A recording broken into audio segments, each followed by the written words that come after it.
Hi everyone, I'm Kay Holdsworth. Welcome to my channel. So today I want to share with you a new technique, a journaling technique, which utilizes the magic of lists. Now I'm not talking about your bog standard to-do list, although I do always have a to-do list on the go and would feel a little bit lost without mine, I have to say. But today, no, I'm introducing you to a fresh take on the to-do list, an alternative, a new exciting alternative in fact, and it's called the to-da list and the to-be list. Now these lists are going to help you to celebrate your accomplishments and your progress, what's working, what's going well, and help you to step into your future self. So trust me when I say, honestly, these could be a game changer for you if you're willing to experiment with them. So let's start with the ta-da list. Okay, so this is a really good technique because what this does is it's a chance to sit down and really acknowledge all your successes, your accomplishments, the things that you're proud of, the progress that you've made. It's a chance for you to celebrate your successes, your wins, and even the smallest wins. It's really worth noting these down. I'm just thinking where I've got it. It's in the other room actually. I've got a to-da list that I created a while ago, which I should share actually. And in the editing process, hopefully I'll get good enough because I'm not that great at editing yet, but hopefully I'll get better. Hopefully, fingers crossed, and I'll be able to edit some really fancy videos with me actually showing you my to-do list and showing you me creating lists as well as a journaling technique. So yeah, it's a way to remind yourself of how blooming amazing are you. Yes, you there watching this video. So it's about look at me, look at all that I've done. Because on days when we are feeling rubbish about ourselves or feeling down, then it really helps to lift our spirits. And it's a breath of fresh air in comparison to a to-do list. Because let's face it, although I do love a to-do list, they can be rather demanding, full of what we should be, and they can get a bit out of hand sometimes, a little bit overwhelming. I know my to-do list is sometimes way too long, and they can create pressure, and they can make us feel that we are never doing enough. But this is the beauty of the ta-da list, is that it's here to lift your spirits and to remind you of the amazing human that you are, your strengths, your talents, your skills, your abilities, which we do so easily forget. And yeah, especially if we're quite driven, goal-driven women who want to do well in life, we forget about how far we've come in the past. We tend to just get to the next thing, move on, and not appreciate how far we've come or celebrate our achievements and what it's taken to get there, and give ourselves a deserved pat on the back. So that's why you ready for it, ta-da list is a really useful journaling technique for you. So how do you create your own to-do list? Well, it's really simple. You just start by jotting down every single accomplishment, big or small, that you can think of. So why not, this is the fun idea, because it's a challenge, is to come up with, why not try and challenge yourself to come up with 100. Yes, 100. Now I know that sounds absolutely insane, but if you watch my other video about making lists and the power of lists, you will find out that actually 100 is a great number because it pushes you to get your mind to think of more and more and more ideas, and to actually go underneath and deeper, dig deeper into maybe just coming up with all sorts of things before you know it.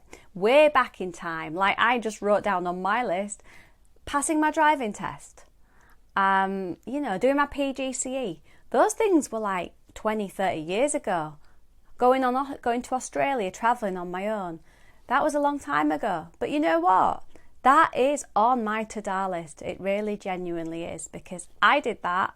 That was me. It might have been past me, but I did that. And that's worth reminding myself about, that I'm a badass woman who can travel to Australia and go travelling on her own and can do a teaching PGCE even when it's feels like a prison sentence. So yeah, it's worth remembering, isn't it, some of these things?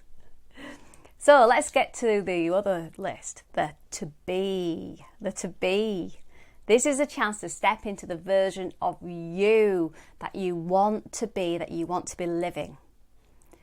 Okay, so it focuses on who you want to be, and it helps you to set the intentions for the qualities that you want to embody.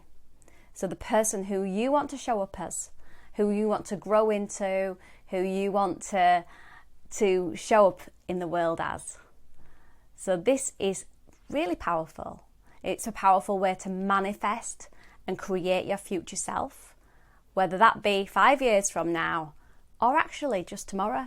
Like how you want to show up tomorrow is, because sometimes we get stuck, and maybe just getting intentional about how you want to show up tomorrow, the next day, which is a fresh day. So maybe it's worth thinking about maybe some of the goals that you want to achieve, or the dreams or the plans. And to do those things, who do you need to be? Who do you need to be as a person? Do you need to maybe be persistent or patient or creative or confident or have more self-belief? So these are the qualities that you want to put onto your to be list. These are the qualities that you need to really think about embodying tomorrow, and really think about, what does that look like? If I am, maybe for instance, I need to be kinder and patient with myself. Because let's face it, if I want to create a business, it's not going to happen overnight. So instead of being hard on myself for not getting everything done, I need to remind myself that I'm doing my very best, and that's okay. So how would I show up? Being kinder and more patient. I'd take smaller steps. I'd be more gentle, more compassionate with myself. I'd be less hard on myself. And this can make a massive difference, especially for busy women like us, who maybe tend to be our own worst critics, who set really high expectations and pressures on ourselves, which is not healthy and not fair either. Okay, so you've got the to-do list, which is about what you've achieved and all your successes, and getting proud and recognising how far you've come. And then you've got the to be, which is about really stepping into who you want to become. So there's two lists there, two journaling techniques, which I think have the potential to really help you in terms of your own self-discovery, your self-awareness, and gaining insight, and helping you to move forward in the direction that you really want to go in. Yeah. So it's a way to create your future self by actively stepping into the qualities and the characteristics that you want to cultivate. So I would give these a go. Have an experiment. Have a play with these techniques, these journaling techniques, and let me know how it's gone. Give it a try, and I'd love to hear what you think in the comments as to whether this is something you'd give a try or not. Maybe you could even share your to-do list in the comments too, but that would be really nice to read people's to-do lists and see about, because I think we could all do with a little bit of a pep talk and a reminder of how awesome and great we really are. Because sometimes we forget, don't we? We forget how brilliant we actually are and how far we've actually come. So thank you for watching. If you watched to the end, I really appreciate it. And please, please, please, I'm I kind of am begging you, aren't I, when I say please, please, please. I would love it if you would subscribe to my channel. So thank you. And come over and check out on my website, kayholsworth.com. I've got a 21-day journaling challenge that I'm going to be sharing with you all, and you can all take part in that for free. So come over to kayholsworth.com, and I'd love you to subscribe as well. Okay. So don't forget what a badass, amazing woman you are. You've got this, lady. You've got this.